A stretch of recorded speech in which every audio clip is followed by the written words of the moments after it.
जिंदगी भी ले लेगा, जिंदगी भी ले लेगा।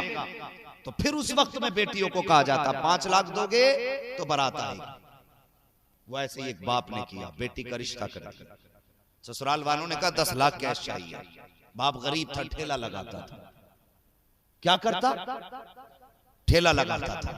लेकिन जानते हो ना, उसने छत में रस्सी डाली, गले में फंदा लगाया, मर गया। और एक खत उसके पैर के पास पड़ा मिला। बच्ची ने सुबह उठ के देखा, बाप की लाश टंगी थी, खत पैर के नीचे पड़ा था। उसने उठा के उसको पढ़ा, चीख निकल गई। जानते हो उस खत में क्या लिखा था? उसमें लिखा था, मेरी बेटी, मेरी तमन्ना थी कि मैं तुझे दुल्हन बना के अपने घर से रुखसत करूं। मैंने हर मुमकिन कोशिश की, मैंने जिंदगी की सारी दौलत तेरी दुल्हन बनने के दिन के लिए दांव पे लगा दी। लेकिन ससुराल वालों की तरफ से खबर आई है, अगर 10 लाख कैश नहीं लाते तो हम 8 दिन बाद बारात लेकर के नहीं आएंगे। उसने कहा, बेटी लिखा था, मैं गरीब हूं, मैं इनकी फरमाइश पूरी नहीं कर सकता, मैं इनकी ख्वाहिश पूरी नहीं कर सकता। और बेटी जी के क्या करूंगा, जीते जी तेरा सामना नहीं कर सकता, इसलिए मैं मौत को गले लगा रहा, मैं मौत को गले लगा रहा। इसलिए एक बाप मर गया। और खुदा के वास्ते हर बंदा चाहता जन्नत में जाए, ये याद रखिए। वो भी नहीं होना चाहिए सोचुए खा के बिल्ली हज को चली। हाँ, किसी का दिल दुखाया तो 1000 हज करके मर, जब तक उस दिल दुखाने का हिसाब नहीं होगा तुझे जन्नत नहीं मिलने वाली। ये याद रखिए, दिल का मामला बड़ा सख्त है। किसी को तकलीफ न देना, किसी को दुख न देना। और बात जब हक की आए तो फिर हक के साथ रहना, बात जब सच की आए तो सच के साथ रहना, किसी का दिल न दुखाना। रिश्ते करने चला करो तो दीनदार ढूंढा करो, दुनियादार नहीं, दीनदार ढूंढा करो। मैंने कहा था हजरत उमर फारूक आजम रज़ी अल्लाह ताला, आप अपनी बीवी से कहते मेरी शरीक है, चलो ना बेटे का रिश्ता करके आते हैं। दोनों जब गए ना, हजरत उमर कहने लगे, खातून तुम जाओ अंदर, मैं दरवाजे के बाहर रहूंगा। कहा किस लिए? कहा इसलिए कि अगर उसे पता चल गया मैं अमीरुल मोमिनीन हूं तो हो सकता है वो बेटी के रिश्ते से इनकार ही कर दे। आप दरवाजे के बाहर खड़े हो गए। और जानते हो आधी दुनिया का बादशाह, आधी दुनिया का बादशाह आज अगर जरा सा मिंबरिया बन जाए ना, मिंबरिया, मंत्री नहीं, मिंबरिया बन जाए किसी मोहल्ले की, तो वो यूं चलता है। और हजरत उमर आधी दुनिया के बादशाह, और दीवार से यूं लग के खड़े, गर्दन झुकी, आंख में आंसू, कहते मालिक इस दरवाजे से मुझे खाली न लौटा। अंदर बीवी को भेजा, कहा जा जाके इज्जत से रिश्ता मांग।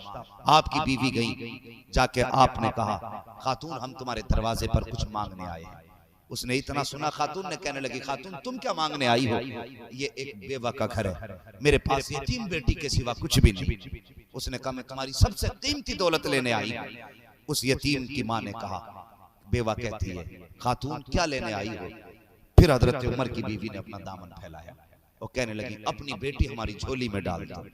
ये रिश्ते मांगने के सलीके और तरीके देख के कैसे बेटियां मांगी जाती हैं। आज अगर गरीब कह देना मेरी बेटी का रिश्ता कराओ, और बिचौलिए अल्लाह माफ करे, ये बिचौलिए भी कम नहीं है, इनकी वजह से अक्सर तलाकें हो रही हैं।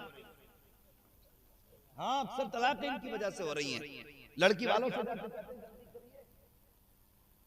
उसके पास 40 बीघे जमीन है, और लड़के वाले से जाके पता क्या कहते हैं? कहते हैं कि 5 लाख दे यार इसके रिश्ते में, कैश पता नहीं कितना देगा। और दोनों को कुछ पता नहीं, ना लड़की वाले कुछ पता, ना लड़के वाले कुछ पता। ये खाली मरा जा रहा है एक जोड़े के चक्कर में। हाँ, क्या मिलेगा? एक जोड़ा। अगर तू बीच में है तो फिर सच बोल, ताकि कल सच्चाई सामने आए तो एक दूसरे के बीच में दीवारें खड़ी। इधर तो जहन बना दिया 40 बीघे जमीन लड़के पे है, और लड़की निकाह करके घर पहुंची, पता चला 3 ही बीघे हिस्से में आ रही। समझ गए? 3 ही। तो वह कहती तुम्हारे बाप ने झूठ बोल के 40 बताई थी। तो वह कहता बाप तेरा भी कम नहीं, तेरे बाप ने भी तो कहा था 10 लाख कैश दूंगा। पता दोनों को नहीं। हाँ, तो कहने का मकसद ये, जितना हो उतना बताओ। एक जोड़े के लिए नहीं बल्कि 2 जिंदगियों के लिए कोशिश किया। जोड़े पहनों के 6 दिन में फट जाएंगे, लेकिन अगर तुम्हारी वजह से 2 जिंदगियां खुश हो गई, फिर मर के देख, कसम खुदा की, कफन बाद में हटेगा, मदीने वाला कब्र में पहले आ जाए। सुभान अल्लाह, सुभान अल्लाह। वाह वाह, ये नियतें होनी चाहिए। लेकिन इधर उधर की लपेट लपाट के रिश्ते चल रहे हैं। कितनी सादगी से कहती है अपनी बेटी हमारी गोद में दे दो। वो कहने लगी खातून मैं तो तुम्हें नहीं जानती, ऐसे कैसे बेटी दे दूं? तो फिर जब कोई चारा न था, अल्लाह अकबर, मजबूरी में कहने पड़ गया कि मैं अमीरुल मोमिनीन उमर की ज़ौजा हूं। इतना सुना औरत चीख निकल गई, कहने लगी क्या कह रही हो? कहा हाँ। कहा अमीरुल मोमिनीन के बेटे का रिश्ता? तो वो कहने लगी मैं इस लायक नहीं। फिर जब इतना कहा कि मैं इस लायक नहीं कि मैं अपनी बेटी तुम्हें दूं, कहा तुम कहा मैं, तो फिर आपकी ज़ौजा ने दामन पकड़ा खातून का, कहने लगी खाली ना लौटाना, अमीरुल मोमिनीन दरवाजे के बाहर खड़े। अल्लाह अकबर। जब खातून बाहर निकली, हजरत उमर की आंख में आंसू थे, गर्दन झुकी थी, जबान पे ये जारी था मालिक इस दरवाजे से खाली ना लौटाना।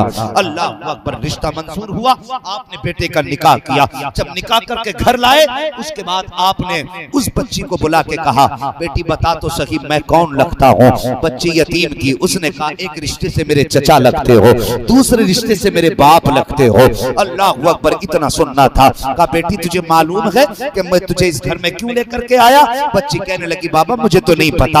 आप फरमाते बेटी जरा वो दिन याद कर, एक दिन मैं तेरी गली से गुजर के जा रहा था, तेरी माँ ने कहा था बेटी दूध में पानी मिला दे, तो तूने कहा क्या जवाब दिया था? अल्लाह अकबर। इतनी बात कही। खातून कहती है ए मेरे बाबा, जब आप उस गली से गुजर रहे थे मुझे इसका इल्म बना था, लेकिन मेरी माँ ने मुझसे कहा था बेटी दूध में पानी मिला दे। मैंने कहा माँ उमर का दौर है, तो मेरी माँ ने कहा दौर उमर का है लेकिन वक्त रात का है, उमर थोड़ी देख रहे हैं। तो मैंने कहा था ए माँ उमर तो नहीं देख रहे हैं लेकिन उमर का खुदा देख रहा है, उमर का खुदा देख रहा है। अब हजरत उमर का फैसला सुनो। हजरत उमर कहते हैं बेटी बस ठहर जा, बस यही ठहर जा। का कहना क्या चाहते हो? का बस मैं इतना कहना चाहता हूँ। ए बेटी उमर की रोज अदालत लगती है, मुझे रोज फैसले करने रहते हैं। मैं ये चाहता हूँ जब मैं घर से चलने लगूं तुझे रोज आगे आना है और ये आके मुझे याद दिलाना है बाबा फैसला सोच समझ के करना, खुदा देख रहा है। फैसला इंसाफ से करना, खुदा देख रहा है। और मुझे बता तो सही ये वो लोग थे जब अच्छे रिश्ते तलाश करते थे तो कोठी देख के नहीं बल्कि अमल देख के तलाश किया करते थे। और यही वजह है कि जब माए पारसा होती है तो बेटे अमीरुल मोमिनीन बन के पैदा हुआ करते। सुभान अल्लाह। नारे तकबीर, नारे रिसालत, मसलके आला हजरत उलमाए अहले सुन्नत हजरत अल्लामा मुफ्ती हम्माद साहिब क़िबला। सुभान अल्लाह, सुभान अल्लाह। हाँ मैं मुबारकबाद पेश करता हूँ इन सब बाप बेटों को और तमाम अज़्ज़ा क़रीबा दोस्तों अहबाब को जिन लोगों ने इस महफिल को सजाने में मशवरा दिया या साथ रहे, शाना बशाना रहे। वरना दौर तो ऐसा है हाफिज साहब, इस दौर में बेटा बाप की मानने तैयार नहीं है। हाँ? किसी घर में ना तीन हाफिज हैं, लेकिन चौथा भैया अगर हाफिज नहीं है तो तीन भैयों के सीने पर डांस करा रहे हैं। ये भी हकीकत है। ओ भाई अल्लाह तौफीक देना, तो फिर ये मत देखना मूंछ कहां से ऊंची होगी, बस ये देखना कब्र कहां से रोशन, ये ख्याल करना कब्र कहां से रोशन होगी। और सच्ची यारी तो फिर नबी की यारी, सच्ची वफा तो हुजूर की वफा है। वरना मुझे बताओ तो सही, आज ये खुशियां, ये घर, ये लाइटिंग और ये चेहरों पे खुशहाली किसकी वजह से? हुजूर की वजह से। और हमारे हुजूर ने कैसे दौर का सामना किया जब रिस्क की इतनी तंगी थी कि लोग एक एक वक्त की रोटी के लिए परेशान रहते थे। हाँ, आज शौक के लिए कमाई होती है, कल रोटी के लिए कमाई होती है। आज रोटी की कहीं कमी नहीं है। हुजूर ने जानते हो कौन सा दौर गुजारा? हजरत अनस बिन मालिक रज़ी अल्लाह तआला जब आपके सामने रंग बिरंगी खाने आए रोने लगे। किसी ने कहा हुजूर इतने अच्छे खाने दस्तरखान पे क्यों रो रहे हैं? कहने लगे मुझे हुजूर का दौर याद आ गया। कहा किस लिए? कहा मैंने हुजूर का दौर देखा, कई दिन हो जाते थे हुजूर के घर में चूल्हा तक नहीं जलता था। और फिर एक दिन हुजूर ने फरमाया था एक ऐसा दिन आएगा कि तुम्हारे पास खाना कसरत से होगा। कहा आज वो दिन है। कहते हैं बस आज खाना देखा हुजूर की भूख याद आ गई। हुजूर ने ऐसे दौर में भी अपनी उम्मत को याद रखा। आज उम्मत खुशहाल है तो उम्मत की जिम्मेदारी नहीं बनती हुजूर को याद रखे, हुजूर का किरदार अपनाएं और हुजूर से वफा करें, हुजूर से मोहब्बत करें। ये डीजे, ये बाजे, ये गाजे कितने दिन तक? है। अभी परसों की गालिबन रिपोर्ट है, नाचते नाचते एक जवान मर गया फौरन। बताओ हश्र क्या बना होगा, क्या बना होगा अंजाम, क्या निकलेगा उसका जो नाचते नाचते मरा। ओ भाई, अल्लाह ने खुशी दी है ना, तो कोशिश ये करो खुदा भी राजी हो जाए, मदीने वाला मुस्तफा भी राजी हो जाए। हाँ, और जवान दुल्हन घर में आ जाए तो माँ बाप को नजरअंदाज मत करना, नजरअंदाज मत करना। बेटियों से गुजारिश है, जैसे तुम अपनी माँ छोड़ के गई हो वहां तुम्हें एक माँ मिलेगी, जैसा तुमने अपना बाप छोड़ा है वहां तुम्हें एक बाप मिलेगा। तुम्हें वहां हमदर्द मिलेंगे, बहनों की जगह बहनें मिलेंगी। कोशिश ये करना, वक्त लगता है ओ भाई, अगर नया जानवर घर में लाके बांधो ना तो उसे घर में मानूस होने में टाइम लगता है। कबूतर वाला अगर किसी का कबूतर खरीद के ले आए तो उसे घर में मिलाने में टाइम लगता है। तो तुम अगर नए घर जा रही हो तो तुम्हें ये नहीं देखना कि ये मुझे डायरेक्ट बहन का प्यार दे, डायरेक्ट कोई मुझे बेटी कहे, नहीं, वो डायरेक्ट नहीं कहेंगे। तुझे उनके दिल में अपनी जगह बनानी पड़ेगी। हाँ, तुम्हें माँ के सामने बेटी का किरदार पेश करना है, तुम्हें बाप के सामने बेटी का किरदार पेश करना है, तुम्हें बहन के सामने बहन का किरदार पेश करना है। फिर देख तेरी जिंदगी में बहारें कैसी आती है। अगर तूने आज ना ससुर की खांसी को सुन के, सास की काम के ताने सुन के चेहरा फेर लिया ना, तो फिर वो दिन भी दूर नहीं है, तेरी औलाद तुझे उसी तरह फेंकेगी जैसे तू अपने सास ससुर को फेंक रही है। हाँ, इसलिए अगर जिंदगी को बेहतर चाहते हो तो कभी माँ बाप से गद्दारी ना करना, माँ बाप से वफा करना, और हमेशा इनकी खुशी तलाश करना। अमीर बनने का बड़ा राज ये है, जो माँ बाप पे लुटाना नहीं जानते वो अमीर नहीं बनना जानते। और अमीर वो नहीं है जिनकी बैंक के भरी पड़ी हैं और खुद एक ही जोड़ी स्लीपर में जिंदगी गुजार रहे हैं, वो भी घिस के तलियों से। हाँ, बैंक के भरी पड़ी है, चौराहे पे मिलेगा, हाथ दे रहा मोटरसाइकिल पे, तू बैठा ले, वहां तक तू छोड़ दे। वो अमीर नहीं जिसकी बैंक के भरी है, खुद मोहताज है। अमीर वो है जिसके पास बैंक के नहीं है भरी हुई, लेकिन खुदा के करम से उसका कोई काम बंद नहीं रहा करता, वो किसी का मोहताज नहीं होता, ये अमीर है। और ऐसी अमीरी माँ बाप की दुआओं से मिला करती है। कोशिश ये करना माँ बाप को राजी करे। बहुओं से गुजारिश है, खुदा के वास्ते घरों को जन्नत रहने दो, इन्हें दोज़ख न बनाना। और सासों से भी गुजारिश है, तुम भी जरा थोड़ा सा ख्याल करो। हाँ, मसला दोनों तरफ से एक सा है, किसे किसे समझाएं भाई।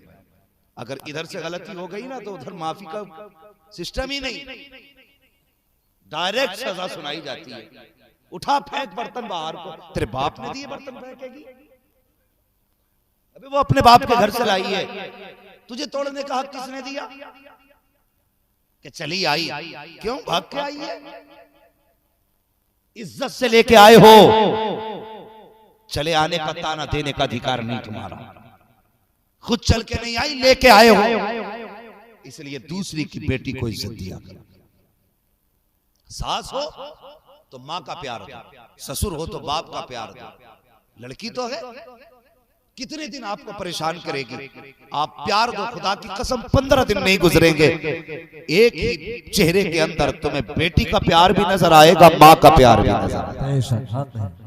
तो घरों के माहौल बेहतर करो। जवानों, माँ बाप की इज्जत करनी है, माँ बाप का ख्याल करना।